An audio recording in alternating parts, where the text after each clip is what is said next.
Emma was a corporate lawyer who, surprisingly, seemed to recognize James's potential. Unlike certain people who would rather waste their lives painting, my mother-in-law Patricia declared, placing a hand on the young blonde's shoulder. I sat directly across the table, carving the turkey I had spent 6 hours preparing. The woman Patricia had introduced as my replacement wore a red dress identical to one Patricia had bought me 3 years earlier, before she realized I would never give her the grandchildren she demanded. She smiled at my husband with a polished, practiced charm. What Patricia didn't know was that I had been recording every conversation in this house for the past 6 months, ever since James drunkenly confessed that his mother was working on a solution to our marriage problem. "How lovely," I said, passing Emma the cranberry sauce I'd made from scratch. "Corporate law must be fascinating. Which firm are you with?"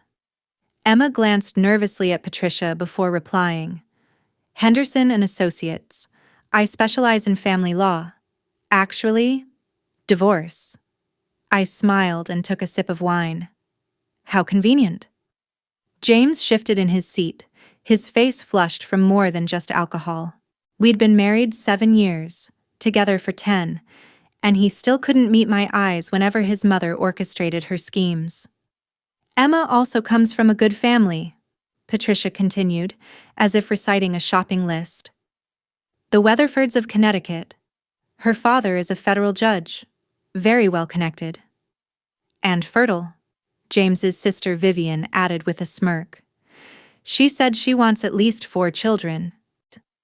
I buttered my roll with deliberate calm, the same composure I'd perfected over 7 years of these dinners. 7 years of being told my art career was a hobby, that delaying children was selfish, and that refusing to quit work was emasculating to James.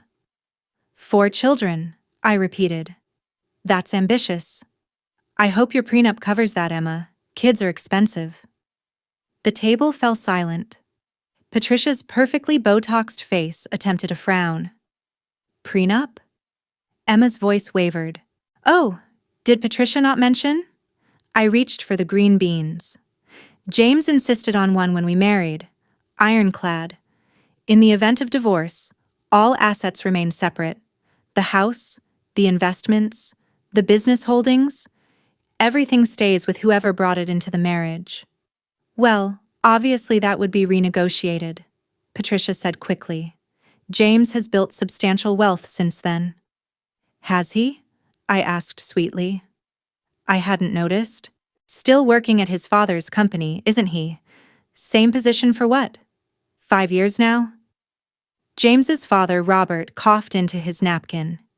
He usually stayed quiet, content to let Patricia run the show, but I caught the flicker of unease in his eyes. "James is being groomed for leadership," Patricia countered, "unlike some people who spend their days playing with paint." "Speaking of paint," I said, turning to Emma, "did Patricia show you my studio? It's in the east wing of the house. Gorgeous morning light." "Your house?" Emma frowned. "Patricia said James—" "The house is mine," I corrected. "I inherited it from my grandmother 2 years before James and I married. The prenup spelled it out clearly. Premarital property stays separate." I watched the realization sink in. Emma was sharp. I could see her recalculating. A corporate lawyer's salary was respectable, but it wasn't 6-bedroom colonial in Westchester respectable. "But surely James has equity," Patricia pressed. "Oh no," I cut in. "James was adamant about keeping finances separate. He even pays me rent. Below market, of course. I'm not cruel." "You charge your husband rent?" Vivian's voice dripped with disdain. "His idea," I replied brightly. "Said it helped him maintain his pride as a provider. I have all the emails where he insisted on it. My James is nothing if not organized." James reached for the wine bottle, his 3rd refill of the evening. His silence said more than words. He knew I was telling the truth, and he knew I had plenty more I could reveal. "Well," Patricia rallied, "Emma won't be some struggling artist. She'll be a true partner in James's success." "I'm hardly struggling," I said mildly. Did James not mention? My last exhibition sold out. The Whitmore Gallery is planning a retrospective next year. One lucky break doesn't make a career, Patricia scoffed. I pulled out my phone and opened my banking app. You're right, which is why I've been careful. 7 years of sales, commissions, and investments. My financial advisor is very pleased with the portfolio. Don't be crass, dear, Patricia chided, though her eyes darted toward my phone. Money talk at dinner is crass, but introducing my replacement at Christmas dinner, that's perfectly fine. Fascinating etiquette in this family. I set the phone down. Emma shifted uneasily, her chair scraping back an inch. I think there's been a misunderstanding. Patricia told me you were leaving. I assumed you and James were already separated. That divorce was imminent. What else did she tell you, Emma? Color rose in the younger woman's cheeks. She said you couldn't have children. That you tricked James into marriage knowing you were barren. Barren? I laughed. An actual, startled laugh. How medieval. No, Emma, I'm not barren. I'm on birth control. Very reliable birth control, because I chose not to have children with a man who lets his mother audition replacements for me at family dinners. How dare you? Patricia hissed. Oh, I dare. My calm cracked at last. 7 years of daring, Patricia. 7 years of smiling while you dismissed my work, slandered my family, and tried to dictate what I did with my own body. But bringing in my replacement while I sit here carving the turkey? That's a new low, even for you. You're being hysterical, James finally muttered, words slurred from drink. Mother just invited a friend for dinner. A friend who happens to be a divorce attorney who wants 4 children. I watched the blood drain from his face. How convenient. Tell me, James, did you know about this? Or are you still as spineless as ever? I stood, laying my napkin on the table. Don't speak to him that way, Patricia snapped. You've never appreciated what you have. A good man from a good family. A good man? I turned to James, my voice icy. A man who hasn't touched me in 6 months. A man who opened a separate bank account 3 months ago. A man whose browser history shows he's been apartment hunting in the city. You went through my computer. James staggered to his feet. No, darling. My voice was calm now, lethal. You left it open on the kitchen counter, right next to the credit card statement with charges from the Ritz-Carlton, on the exact days you were supposedly at conferences. Robert's head snapped up at that. The Ritz-Carlton. Tuesday afternoons, usually. I supplied helpfully. Always the same room, always billed to the corporate card. That's for client meetings, James protested. Which client? I asked. Because your secretary, lovely woman, very chatty, mentioned you don't schedule clients on Tuesdays. That's your golf afternoon. The silence stretched. Emma edged toward the door. Smart girl. I should go, she murmured. This is clearly a family matter. Oh, don't leave on my account, I said. Stay for dessert. I made Patricia's favorite lemon tart from scratch. Of course, Patricia sneered. Artists have so much free time. Stop this, Patricia hissed. You're embarrassing yourself. Am I? I pulled out my phone again. Should I play the recording from Thanksgiving, when you told Vivian you were handling the Meredith problem, or the one from last month, when you called that matchmaker? Patricia's face drained from red to white. You recorded private conversations in my home?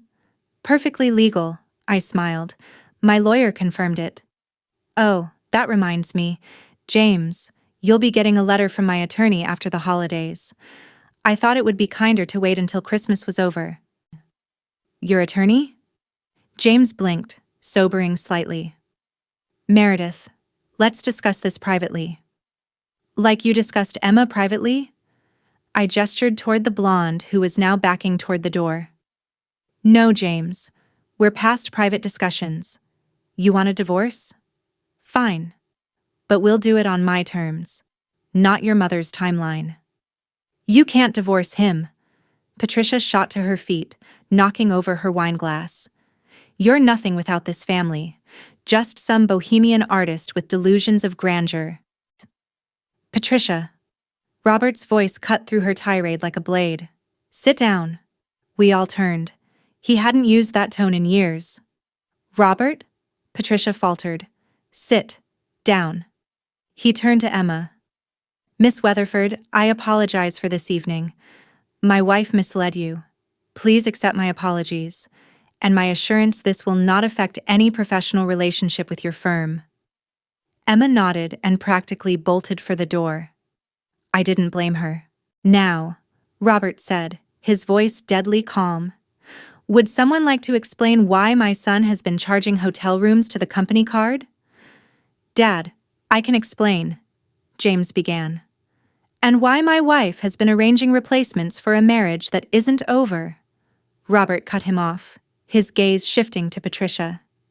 And why we're having this conversation at Christmas dinner. She trapped him, Patricia exploded. She seduced him with her bohemian ways, and then refused to give him children. I was protecting our legacy. Our legacy? I laughed. Your legacy is a son who can't stand up to his mother and a daughter on her third husband. Some legacy, Patricia. How dare? I dare because I'm done. I stepped away from the table and paused beside Robert. I'm sorry it has to end like this. You've always been kind to me. He nodded, sorrow flickering in his eyes. I'm sorry too, Meredith. You deserved better from this family. Dad, James cried. Whose side are you on? The side of decency, Robert replied, which seems to be in short supply at this table. I slipped into the hall closet for my coat, the din of voices rising behind me, Patricia shrieking about grandchildren and legacy, James whining about respect, Vivian layering on her grievances. Only Robert stayed silent. As I reached the door, he appeared at my side. Meredith, wait. I paused, coat half on. The house in the Hamptons, he said quietly. The one Patricia claims we own. It's actually in my name alone. If you need a place while you sort out the divorce. For the first time all evening, I smiled. A real smile. That's generous, Robert, but I'll be fine. I've been preparing for this for months. The recordings, among other things. I tugged on my gloves. Your son isn't a bad man, Robert. Just a weak one. And your wife? She loves him in her way. It's just a very damaging way. He nodded. For what it's worth, I think your paintings are extraordinary. I bought one, you know. It's in my office, not at home. Patricia would have a fit, but I look at it every day. Which one? I asked, genuinely curious. The Storm series, the one with the lighthouse. A small smile touched his lips. It reminds me that even in the darkest storms, there's always a light somewhere. I squeezed his hand. Take care of yourself, Robert. Don't let them drain all the light out of you. Then I left, stepping into the crisp Christmas night. My phone buzzed with texts, James, Patricia, Vivian, all demanding that I return, apologize, explain myself. I deleted them one by one and called my lawyer. Helen? Yes, I know it's Christmas. It happened. Can we file on Monday? As I drove away from the house that had never truly felt like mine, I thought of Emma Weatherford. Poor girl probably believed she'd struck gold. A wealthy family, an available son, a perfectly paved path to the life Patricia had sketched out for her. She'd learn soon enough that Morrison wealth came tangled in strings, puppet strings, with Patricia pulling them. My phone rang again. James. I let it roll to voicemail and turned up the radio. Bing Crosby crooned about dreaming of a white Christmas. I was dreaming of freedom. By New Year's, the divorce papers would be filed. By spring, I'd be in my own apartment, painting full-time, no longer timing my creativity around Patricia's demands or James's neglect. But tonight, I would go home, to the house my grandmother had left me, the house Patricia never realized was worth 3 times what she assumed. I'd pour a glass of the good wine I kept hidden from James's greedy hands, and I'd toast to the best Christmas gift I had ever given myself, the gift of walking away. Patricia could keep her son, her legacy, her delusions of grandeur. Emma Weatherford could take the dubious honor of becoming the next Mrs. Morrison, if she were foolish enough to say yes. As for me, I had my art, my house, my freedom, and the recordings, especially the one of Patricia admitting she orchestrated everything. My lawyer would savor that. Merry Christmas to me.